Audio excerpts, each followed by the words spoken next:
শিক্ষার্থী, আশা করি তোমরা সকলে ভালো আছো। তোমাদের সকলকে শুভেচ্ছা জানাচ্ছি। Today's topic with clues and without clues. প্রিয় শিক্ষার্থী, সাধারণত এসএসসি পরীক্ষায় তোমাদের ইংলিশ সেকেন্ড পেপারের মধ্যে 1 নাম্বার কোয়েশ্চেন উইথ ক্লুজ আসে এবং 2য় নাম্বার কোয়েশ্চেনের মধ্যে উইথাউট ক্লুজ আসে।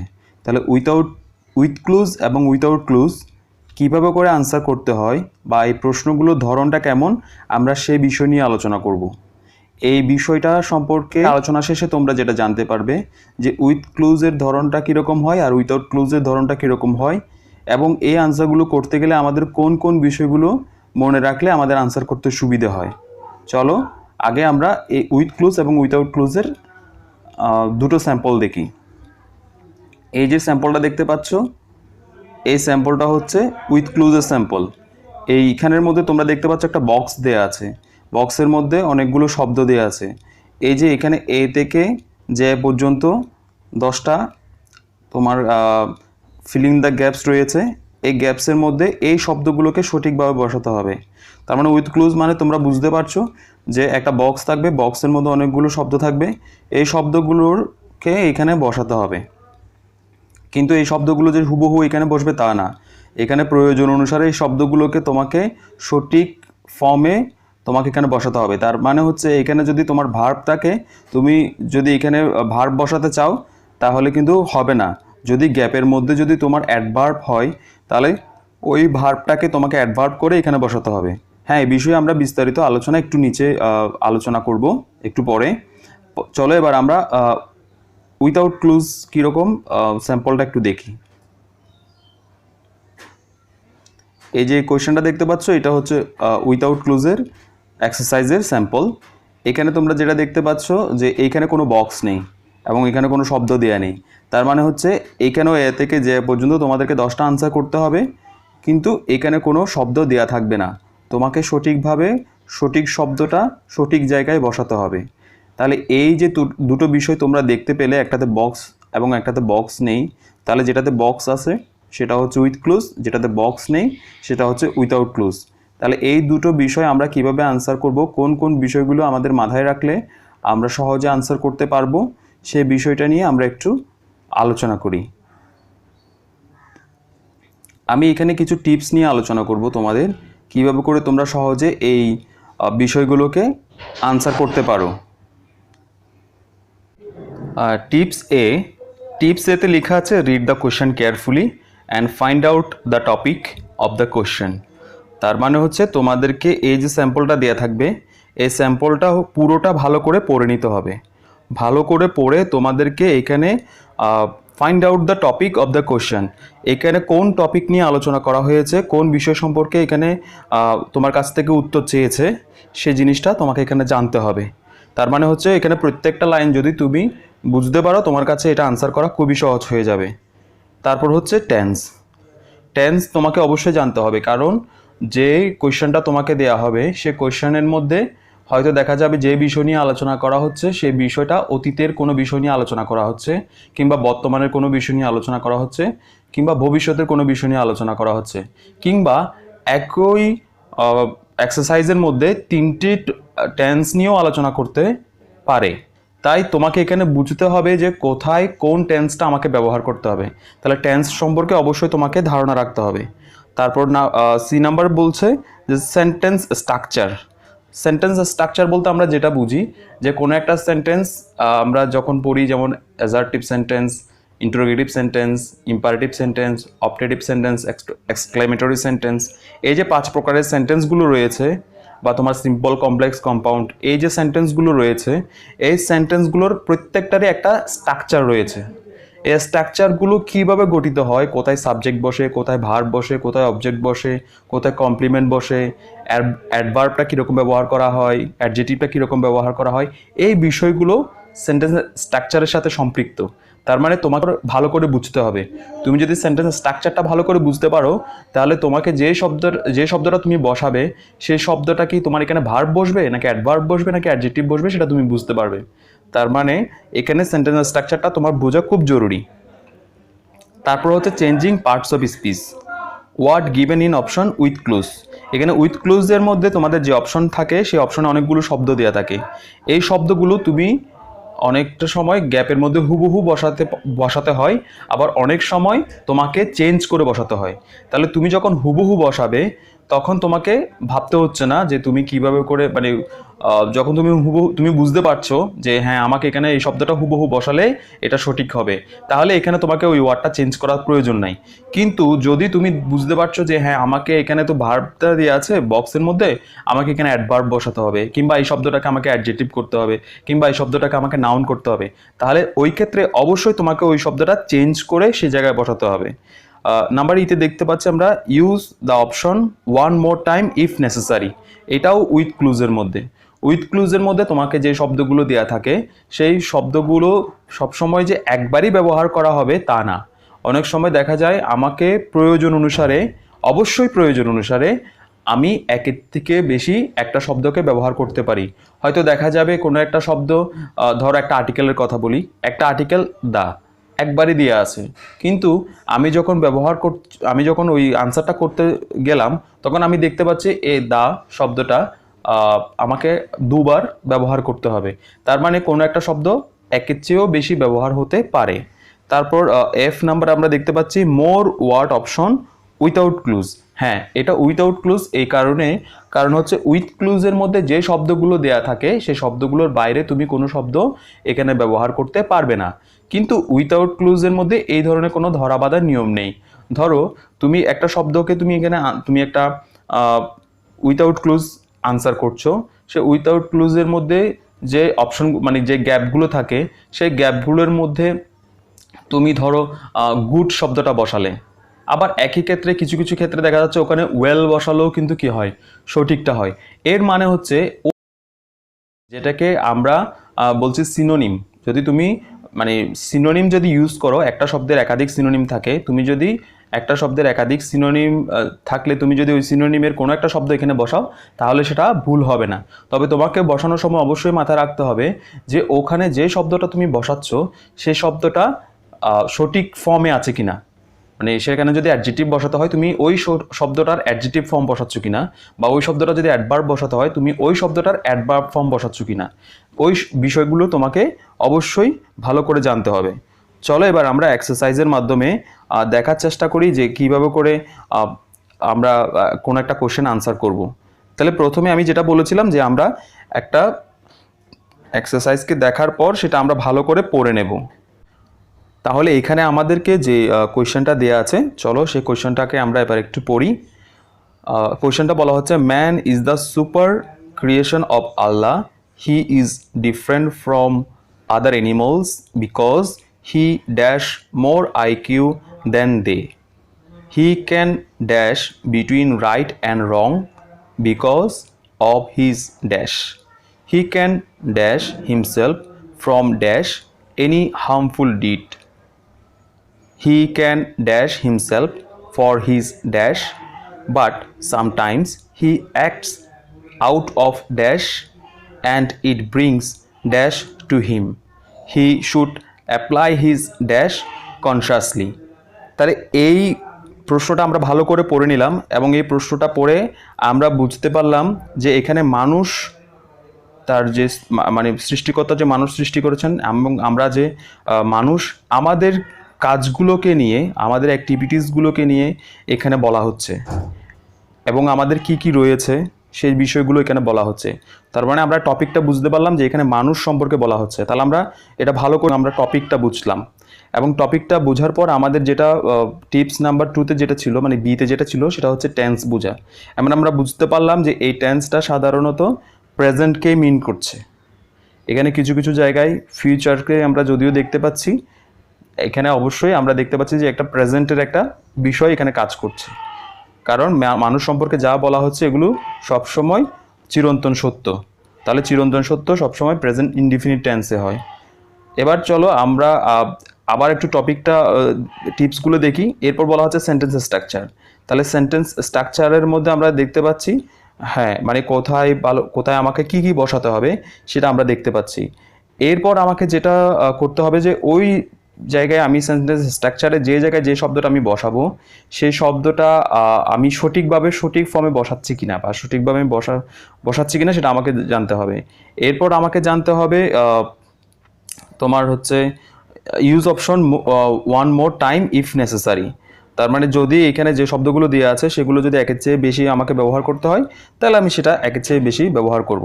তাহলে চলো এবার আমরা একটু আনসার করার চেষ্টা করি। তাহলে man is the super creation of Allah, he is different from other animals. মানুষ হচ্ছে সৃষ্টিকর্তার সর্বোৎকৃষ্ট সৃষ্টি। হি is different from other animals, তিনি তারা মানে আমরা আর কি সে সব মানে পৃথিবীর যতগুলো প্রাণী রয়েছে সবগুলো প্রাণী থেকে ভিন্ন। বিকজ কারণ হি ড্যাশ মোর আইকিউ দেন দে, কারণ ড্যাশ মোর আইকিউ দেন দে, তার মানে আমরা বুঝতে পারছি কারণ তার মানে অন্যান্যদের চেয়ে অনেক বেশি পরিমাণে আইকিউ রয়েছে। তাহলে তার রয়েছে, তাহলে হি এখানে হ্যাজ হবে। তাহলে এখানে যে হ্যাভ শব্দটা আমরা দেখতে পাচ্ছি, হ্যাভের 3টে ফর্ম থাকে, হ্যাভ, হ্যাজ, হ্যাড। তাহলে এখানে আমরা হ্যাভের পরিবর্তে আমরা কি বসাবো, আমরা এখানে হ্যাজ বসাবো, কারণ হ্যাভ একটা ভার্ব, এই হ্যাভ ভার্বে 3টে ফর্ম থাকে, হ্যাভ, হ্যাজ, হ্যাড। এখানে টেন্স অনুসারে হি এর জন্য হ্যাজ আসবে, তাই আমরা এখানে হ্যাজ বসাবো। তাহলে তোমাদেরকে এই যে একটু আগে বললাম যে সেন্টেন্স স্ট্রাকচারটা দেখে আমাকে যে ওয়ার্ডগুলো দেওয়া আছে সেই ওয়ার্ডের সঠিক ফর্মটা আমাকে বসাতে হবে। তাহলে এখানে হি এর জন্য আমি যদি হ্যাভ বসাই তাহলে কিন্তু ভুল হবে, আমাকে হি এর জন্য হ্যাজ বসাতে হবে। পরেরটা দেখছি, হি can dash between right and wrong because of his dash. তাহলে হি এর পরে এখানে ক্যান দেখতে পাচ্ছ, ক্যানের পরে সাধারণত যে ভার্বটা বসে যদি বি না থাকে তাহলে সেখানে অবশ্যই সেটাকে বেস ফর্মে বসাতে হয়। তাহলে আমরা সেন্টেন্সটা পড়ে যেটা বুঝলাম, হি can dash between right and wrong because of his dash. তাহলে হি ক্যান ড্যাশ মানে সে মানে কি করতে পারে, পার্থক্য করতে পারে। কি ধরনের পার্থক্য, কোনটা সঠিক কোনটা ভুল এর মধ্যে সে একটা পার্থক্য করতে পারে, কারণ তার রয়েছে বিচার বিবেচনা করার শক্তি বা তার রয়েছে বুদ্ধি। তাহলে আমরা এখানে করার চেষ্টা করি, তাহলে এখানে যদি আমরা করি তাহলে কি হচ্ছে, হি ক্যান ড্যাশ বিটুইন, তাহলে হি ক্যান, এখানে আমরা যে শব্দগুলো দেখতে পাচ্ছি একটা ডিফার আছে, তাহলে এই ডিফার শব্দটাকে যদি আমরা ডিফারেন্সিয়েট করি তাহলে এইটার সঠিক ফর্মটা আমরা পাই। তাহলে হি ক্যান ডিফারেন্সিয়েট করলে তখন এই ডিফার শব্দটা যেটা অ্যাডজেটিভ আছে এই অ্যাডজেটিভটা তখন তোমার কি হবে, ভার্ব ফর্মে যাবে, কারণ আমাকে এখানে বি নাম্বারের মধ্যে ভার্ব ফর্মটা ব্যবহার করতে হবে। তাহলে হি ক্যান ডিফারেন্সিয়েট, সে পার্থক্য নির্ণয় করতে পারে বিটুইন রাইট অ্যান্ড রং, ভুল এবং সঠিকের মধ্যে পার্থক্য সে নির্ণয় করতে পারে। বিকজ অফ হিজ ড্যাশ, কারণ তার রয়েছে বুদ্ধি। তাহলে বিকজ অফ হিজ ড্যাশ, এখানে কোন শব্দটা আসবে, হ্যাঁ আমরা এখানে সবগুলো শব্দের মধ্যে আমরা দেখতে পাচ্ছি ইন্টেলেক্ট শব্দটা এখানে যেটা দেওয়া আছে, এইটা ইন্টেলেক্ট শব্দটাকে আমরা বসাতে পারি, কারণ ইন্টেলেক্ট মানে হচ্ছে বুদ্ধি। তাহলে দেখো বিকজ অফ হিজ ইন্টেলেক্ট মানে বুদ্ধি, কারণ তার রয়েছে বুদ্ধি। তাহলে এই শব্দটা আমরা এখানে হুবহু বসাবো। কেন হুবহু বসাবো, কারণ এই শব্দটা নাউন ফর্মে আছে, এই নাউন ফর্মটা আমি এখানে হুবহু এখানে বসালে এই সেন্টেন্সটা সঠিক হয়, তাই এখানে কোনো চেঞ্জ হবে না, চেঞ্জ না হয়ে সরাসরি এখানে বসে যাচ্ছে। তারপর আমরা দেখতে পাচ্ছি হি can dash himself from dash any harmful did. তাহলে হি ক্যান ড্যাশ হিমসেলফ, সে তাকে কি করতে পারে, মানে প্রতিরোধ করতে পারে বা সে বন্ধ করতে পারে, মানে সে তাকে নিজের মধ্যে একটা প্রতিরোধ ব্যবস্থা গড়ে তুলতে পারে। From dash any harmful did, তাহলে যে কোনো প্রকার খারাপ কাজ করা থেকে। তাহলে আমরা এখানে যেটা বক্সে দেওয়া আছে সেখান থেকে আমরা এবার বোঝার চেষ্টা করি কোন শব্দটা হবে। তাহলে হি ক্যান, এখানে আমরা যদি হ্যাঁ আমরা এখানে স্টপ শব্দটা বসাতে পারি, তাহলে হি ক্যান স্টপ, সে নিজেকে থামাতে পারে, হিমসেলফ সে নিজেকে থামাতে পারে, from dash any harmful did, তাহলে যে কোনো খারাপ কাজ করা থেকে। হ্যাঁ ডু একটা ভার্ব আছে, তাহলে ডুটাকে যদি আমরা ডুইং করি তাহলে এখানে সেন্টেন্সটা সঠিক হয়। হ্যাঁ এখানে তাহলে ডুইং শব্দটা রাইট হচ্ছে। এবং খেয়াল করো এখানে যদি আমরা ডুইং যে শব্দটা বসালাম এখানে আমাদেরকে দেওয়া ছিল ডু, এখানে ডুকে আমাকে ডুইং করে বসাতে হচ্ছে। কেন ডুইং করে বসাতে হচ্ছে, কারণ আমরা হি থেকে শুরু করে ডিড পর্যন্ত আমরা দেখতে পাচ্ছি এখানে ফাইনাইট ভার্ব হচ্ছে একটি, যেটা আমরা স্টপ একটু আগে বসালাম, এবং আমরা জানি কোনো একটা সেন্টেন্সের মধ্যে শুধুমাত্র একটি ফাইনাইট ভার্ব থাকে। এটা পুরোটা একটা সিম্পল সেন্টেন্স, এই সিম্পল সেন্টেন্সের মধ্যে শুধুমাত্র একটি ফাইনাইট ভার্ব থাকে। তাহলে একটি ফাইনাইট ভার্ব থাকলে অন্য ভার্বটিকে নন ফাইনাইট করতে হয়। তাহলে এই জন্য আমরা নন ফাইনাইট করার দুটো নিয়ম জানি, একটা হচ্ছে টু প্লাস ভার্ব আর একটা হচ্ছে ভার্ব ইনটু আইএনজি। যেহেতু এখানে ফ্রম একটা প্রিপোজিশন আছে, তাই এখানে ডুটাকে আমাকে ডুইং করে দিতে হবে। তাহলে ফ্রম এটা প্রিপোজিশন, এই প্রিপোজিশনের পরে যদি আমি কোনো ভার্ব বসাই সেইখানে আমাকে আইএনজি করে বসাতে হবে। সাধারণত টু এর পরে ভার্ব বসলে ভার্বে বেস ফর্ম হয়, আর যতগুলো প্রিপোজিশন আছে সবগুলো প্রিপোজিশনের পরপর যদি ভার্ব বসে সেটা আইএনজি হয়। তবে আচ্ছা, এরপরটা দেখি, হি can dash himself for his dash. তাহলে হি ক্যান ড্যাশ হিমসেলফ, তাহলে সে নিজেকে কি করতে পারে, মানে নিয়ন্ত্রণ করতে পারে। ফর হিজ ড্যাশ, তার কিসের জন্য, মানে তার যে বিবেক বিবেচনা বোধ রয়েছে এটার জন্য সে চাইলে নিজেকে কি করতে পারে, কন্ট্রোল করতে পারে। তাহলে মানুষ যে নিজেকে কন্ট্রোল করতে পারে কেন, কারণ তার মধ্যে রয়েছে বিবেক, একটা বিবেক বলতে একটা বিষয় রয়েছে, সেই বিবেকের কারণে সে নিজেকে কন্ট্রোল করতে পারে। তাহলে এখানে আমরা কি পাচ্ছি, আমরা বক্সে দেওয়া শব্দের মধ্যে আমরা এখানে পাচ্ছি, দেখি, হ্যাঁ, কন্ট্রোল একটা শব্দ আছে। তাহলে হি ক্যান কন্ট্রোল, কন্ট্রোল শব্দটা আমরা এখানে হুবহু বসাবো। কেন? কারণ কন্ট্রোল শব্দটা ভার্ব এবং ক্যানের পরে আমাকে এখানে ভার্বে বেস ফর্ম বসাতে হবে। তাই হি ক্যান কন্ট্রোল হিমসেলফ, সে নিজেকে নিজে কি করতে পারে, নিয়ন্ত্রণ করতে পারে। ফর হিজ এখানে আমরা দেখতে পাচ্ছি রেশনাল একটা শব্দ আছে, রেশনাল। এখানে আমাকে যে শব্দটা আমি বসাই সেই শব্দটাকে অবশ্যই আমাকে নাউন করতে হবে। তাহলে রেশনাল শব্দটাকে আমাকে রেশনালিটি করতে হবে। তাহলে আমি যদি রেশনালিটি করি তাহলে এই শব্দটা নাউন ফর্ম হয় এবং এখানে সঠিকটা হয়। রেশনালিটি মানে হচ্ছে এই যে আমরা জাতি হিসেবে আমাদের যে একটা জাতিগত যে একটা জ্ঞান বুদ্ধির যে একটা অস্তিত্ব, এই জিনিসটাকে বোঝাচ্ছে। তাহলে for his rationality, but sometimes he acts out of dash and it brings dash to him. তাহলে আমরা এখানে দেখতে পাচ্ছি বাট সামটাইমস, মাঝে মাঝে, কিন্তু মাঝে মাঝে হি অ্যাক্টস আউট অফ ড্যাশ, তার মানে এখানে বোঝা যাচ্ছে তার খেয়াল বা স্বাভাবিক যে ঝোঁক এটার বাইরে গিয়ে সে কাজ করে। অ্যান্ড ইট ব্রিংস, এবং এটা নিয়ে আসে ড্যাশ টু হিম, তার জন্য ক্ষতি নিয়ে আসে, তার ক্ষতির কারণ হয়। তাহলে আমরা যেটা বুঝলাম সেটা এখানে যে শব্দগুলো দেওয়া আছে এখান থেকে আমরা কোন শব্দটা চুজ করতে পারি, হ্যাঁ, হুইম শব্দটা আমরা চুজ করতে পারি। কেন? কারণ হচ্ছে but sometimes he acts out of whim, তার মানে তার যে স্বাভাবিক যে খেয়াল বা স্বাভাবিক যে ঝোঁক, এই ঝোঁকের বাইরে গিয়ে সে কাজ করে। And it brings harm to him, harm শব্দটা নাউন, তাহলে আমরা জানি এখানে ব্রিংসের পরে নাউন শব্দটা এখানে রাইট হবে। তাহলে ইট ব্রিংস হার্ম টু হিম, এটা তার জন্য ক্ষতি নিয়ে আসে। হ্যাঁ, তারপর আমরা দেখতে পাচ্ছি যে so he should apply his dash consciously, তাই তার যে তোমার কি রয়েছে, বিবেক রয়েছে, বিবেক বিবেচনা বোধ রয়েছে, এই বিবেক বিবেচনা বোধটা অবশ্যই কি করা উচিত, তার এই বিবেক বিবেচনা বোধটাকে অবশ্যই কাজে লাগানো উচিত, কনসাসলি, সচেতনভাবে। তাহলে he should apply his dash, এখানে হ্যাঁ কনসাইন্স একটা শব্দ আছে, কনসেন্স শব্দটাকে আমরা এখানে ব্যবহার করব। তাহলে he should apply his conscience consciously, সে তার যে বিবেক রয়েছে সেই বিবেকটাকে সে সঠিকভাবে ব্যবহার করবে।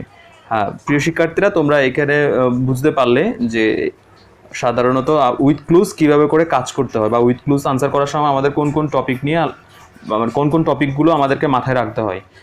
যে আলোচনা, এই এতক্ষণ ধরে যে বিষয়গুলো আলোচনা করলাম, এই বিষয়গুলো যদি তোমরা বুঝতে পারো তাহলে যে কোনো একটা উইথাউট ক্লুজ বা উইথ ক্লুজ তোমরা পড়ার সময় তোমরা এখান থেকে অনেকগুলো জিনিস নিজের মধ্যে আনসার করে নিতে পারবে, এবং আনসার করার সময় তোমরা সচেতন থাকবে। হ্যাঁ, প্রিয় শিক্ষার্থীরা, এতক্ষণ ধরে তোমরা যে আলোচনাটা শুনলে এর মাধ্যমে তোমরা বুঝতে পারলে যে কোনো একটা উইথ ক্লুজ আমরা যখন আনসার করব তখন আমাদের কোন কোন বিষয় মাথায় রাখতে হবে, কোন কোন বিষয়ে আমরা চিন্তা করলে আমরা খুব সহজে উইথ ক্লুজটা আনসার করতে পারি। এরপর আমরা আলোচনা করব উইথাউট ক্লুজ কীভাবে করে আমরা আনসার করব। এখানে দেখো আরেকটা এক্সারসাইজ তোমাদের জন্য দেওয়া আছে উইথাউট ক্লুজের। উইথাউট ক্লুজে তোমরা দেখতে পাচ্ছ সব প্রশ্নের ধরন একই রকম আছে, কিন্তু এখানে কোনো বক্স নেই। যেহেতু এখানে বক্স নেই, তাহলে আমরা যখন এখানে আনসার করব তাহলে আমরা একটা জিনিস, একটা আমাদের সুবিধাও রয়েছে, একটা অসুবিধাও রয়েছে। সুবিধাটা কোথায়? সুবিধাটা হচ্ছে আমরা আমাদের প্রয়োজন মতো আমাদের যে অনেকগুলো সিনোনিম আমরা যদি জেনে থাকি, যে কোনো সিনোনিমের একটা ওয়ার্ড আমরা এখানে বসাতে পারবো। কিন্তু অসুবিধাটা হচ্ছে যেহেতু এখানে বক্স দেওয়া নেই, তাহলে আমাদেরকে শব্দগুলো চিন্তা করে, অনেকগুলো শব্দের মধ্যে চিন্তা করে সঠিক শব্দগুলোকে এখানে নিয়ে আসতে হবে। তাহলে চলো এবার আমরা আনসার করার চেষ্টা করি। প্রথমে আমাদের যেটা নিয়ম ছিল যে আমরা প্রথমে ভালো করে প্রশ্নটাকে পড়ে নেব এবং টেন্সটা বোঝার চেষ্টা করব, তারপর ধীরে ধীরে আমরা আনসার করার চেষ্টা করব। তাহলে প্রথমে একবার প্রশ্নটা পড়ে নিলাম। In every work dash life discipline is a must, as soon as dash man loses uniformity dash nature at large, his life is bound to be full of unhappiness and uneasiness. Everything in dash universe moves in dash disciplined way, from dash sun down to the smallest creature. Everything dash a disciplined life. Discipline is mostly needed dash early life. A child whose habit are dash can gain honor in every field of life. His future will be blaze dash peace and happiness. তাহলে শিক্ষার্থীরা আমরা এখানে পুরোটা ভালো করে পড়ে নিলাম। তাহলে এটা আমরা পুরোটা পড়লাম, পুরোটা পড়ে আমরা বুঝতে পারলাম এখানের আলোচ্য টপিকটা হচ্ছে ডিসিপ্লিনকে নিয়ে বলা হচ্ছে। এই যে ডিসিপ্লিনটা নিয়ে বলা হচ্ছে এবং এখানে আমরা দেখতে পাচ্ছি অধিকাংশ ক্ষেত্রে প্রায় সব জায়গার মধ্যে প্রেজেন্ট টেন্সের অস্তিত্ব, কারণ এই যে ডিসিপ্লিন বিষয়টা এই বিষয়টা কিন্তু তোমার চিরন্তন সত্যের সাথে আমাদের জীবনে মানে জড়িত। তাই আমাদের এইখানে যখন আমরা এটা আনসার করব তাহলে আমাদের চিন্তা করতে হবে যে কোন টেন্সটা আমি ব্যবহার করব বা কীভাবে করে আমি কোন শব্দটা আমি এখানে ব্যবহার করলে সেই আনসারটা কারেক্ট হবে সেটা আমাকে মাথায় রাখতে হবে। তাহলে চলো শুরু করি আনসার করাটা। In every work dash life, তাহলে এখানে জীবনের প্রতিটি ক্ষেত্রে, তাহলে in every work of life হবে, তাহলে জীবনের প্রতিটি ক্ষেত্রে, তাহলে এখানে আমরা এতে বসাবো অফ। তাহলে in every work of life জীবনের প্রতিটি ক্ষেত্রে discipline is a must, discipline অবশ্যই প্রয়োজন। As soon as dash man loses uniformity dash nature at large dash his life is bound to be full of unhappiness and uneasiness. হ্যাঁ, তাহলে এখানে আমরা দেখতে পাচ্ছি যদি as soon as যদি তার মানে খুব শীঘ্রই ড্যাশ ম্যান লজেস ইউনিফর্মিটি, যদি মানুষ তার সঙ্গতি বা একাত্মবোধ এই জিনিসটা যদি হারায়, ব্যাপকভাবে যে নেচারের মধ্যে যে সঙ্গতিটা রয়েছে সে সঙ্গতিটা যদি কোনো একটা মানুষ হারিয়ে ফেলে, তাহলে এখানে as soon as dash man, এখানে as soon as a man হবে। হ্যাঁ, যদি কোনো একটা মানুষ লজেস হারিয়ে ফেলে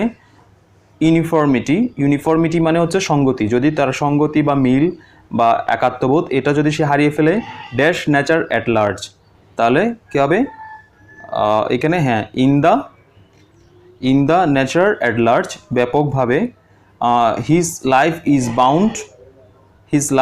is bound to be full of unhappiness and uneasiness. তাহলে তার জীবনটা কিসে পরিণত হবে, কিসে পরিপূর্ণ হয়ে যাবে? আনহ্যাপিনেস অসুখী অ্যান্ড আনইজিনেস, এবং যে তার স্বাভাবিক যে ছন্দ, জীবনের ছন্দ, সে স্বাভাবিক জীবনের ছন্দটা সে হারিয়ে ফেলবে। এরপর দেখতে পাচ্ছি everything in dash universe moves in dash disciplined way. তার মানে পৃথিবীতে যত বিষয় আছে সমস্ত বিষয়গুলো যে মানে কী হচ্ছে, চলাফেরা করছে, বা যে বিবর্তন বা যে আবর্তনগুলো হচ্ছে, এই আবর্তনটা একটা স্বাভাবিক নেচারের মধ্য দিয়ে এটা আবর্তনটা হচ্ছে। তাহলে এখানে আমরা যেটা দেখতে পাচ্ছি এভরিথিং ইন ড্যাশ ইউনিভার্স, তাহলে এভরিথিং ইন দ্য ইউনিভার্স, কারণ এখানে ইউনিভার্সের কারণে ইউনিভার্সের জন্য আমরা দা শব্দটা যদি নিয়ে আসি তাহলে এখানে কারেক্ট ফর্ম হয়। তাহলে everything in the universe moves in dash disciplined way, তাহলে এখানে আমরা এ বসাবো। হ্যাঁ, তার মানে পৃথিবীতে যত কিছু জিনিস মুভ করছে প্রত্যেকটা বিষয় কিন্তু একটা ডিসিপ্লিনেড ওয়েতে, একটা শৃঙ্খলাবদ্ধভাবে সেটা নড়াচড়া করছে। এই যে সূর্য উঠছে, সূর্য আবার ডুবছে, এই সমস্ত কিছু, এবং পৃথিবীর যে ঋতু পরিবর্তন, সমস্ত কিছুর মধ্যে একটা শৃঙ্খলা রয়েছে। এই শৃঙ্খলার কথাটা এখানে বলা হচ্ছে। তারপর from dash sun down to the smallest creature everything dash at disciplined life. হ্যাঁ, একটা এখানে ওই যে উদাহরণের মতো বলা হচ্ছে। তাহলে ফ্রম দ্য সান ডাউন, সূর্য ডুবা থেকে শুরু করে, to the smallest creature everything follows at disciplined life. তাহলে সূর্য থেকে শুরু করে পৃথিবীর প্রত্যেকটি কিছু একটা ডিসিপ্লিনেড লাইফ, একটা সুনিয়ন্ত্রিত জীবন অনুসরণ করছে। Discipline is mostly needed dash early life, তাহলে ডিসিপ্লিন জীবনের শুরু থেকেই প্রয়োজন। তার মানে আমরা অনেক সময় ভাবি যে এখন আমরা ডিসিপ্লিন যদি এখন ফলো করার কি প্রয়োজন, আমরা যখন অনেক বড় হব তখন আমরা কি করব, ডিসিপ্লিন ফলো করব না। এখানে যেটা বলা হচ্ছে যে ডিসিপ্লিন ব্যাপারটা অবশ্যই তোমাকে ছোটোবেলা থেকেই শুরু করতে হবে। ছোটোবেলা থেকে যদি তুমি সেই অভ্যাসটা করো তাহলে তোমার জীবনটা সুন্দর হবে। তাহলে discipline is mostly needed in early life. আমাদের জীবনের শুরু থেকে ডিসিপ্লিনটা প্রয়োজন। A child whose habits are dash, a child whose habits are dash, এখানে আমরা যদি গুড বসাই তাহলে শব্দটা খুব ভালো হয়, গুড। তাহলে a child whose habits are good, একটা শিশু যার আচরণ খুব ভালো, can gain honour in every field of life, সে শিশুটা জীবনের প্রতিটি ক্ষেত্রে সম্মান অর্জন করতে পারে। His future will be blessed dash peace and happiness, তাহলে তার যে জীবন, সে জীবনটা শান্তি এবং সুখে পরিপূর্ণ হয়ে উঠবে।